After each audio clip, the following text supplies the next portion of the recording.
چې سوله وشوه. ډیرو فکر کوو چې خطر ختم شو، خو حقیقت دا و چې یو لوی امتحان لا پاتې و. دا د خیبر کیسه ده، هغه جګړه چې د مسلمانانو طاقت بدل کړ. 1 هجري کال د حدیبیې له تړون وروسته په خیبر کې مضبوطې قلاګانې موجود وي او د مسلمانانو پر وړاندې یو لوی خطر ګڼل کېدو. خیبر یوازې یو ښار نه و، بلکې د مضبوطو قلاو مجموعه وه. هره قلا یو لویه دفاعي نقطه وه. رسول الله صلی الله علیه وسلم پریکړه وکړه چې دې خطر ته باید د پای ټکی کېښودل شي. نو مسلمانان د خیبر په لور روان شول. کله چې هغوی ورسېدل، جګړه سمدستي پیل نه شوه، بلکې قلاوې یو په یو محاصره شوې. دا اسانه جګړه نه وه.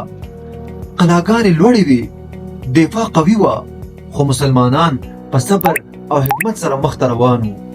یوه ورځ رسول الله صلی الله علیه وسلم وفرمایل، سبا به زه بیرغ هغه چاته ورکړم چې الله او د هغه رسول یې خوښوي، او هغه هم الله او رسول خوښوي. دا یوازې یوه جګړه نه وه، دا د مسلمانانو لپاره یو ستر بدلون و. د خیبر له فتح وروسته اقتصادي حالات ښه شو او مسلمانان نور هم قوي شول.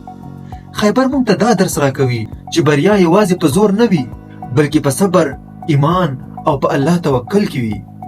که ته غواړې د اسلامي تاریخ نورې ژورې کیسې واورې، نو چینل سبسکرایب کړه او د دې سیریز بل پارت مه هېروه.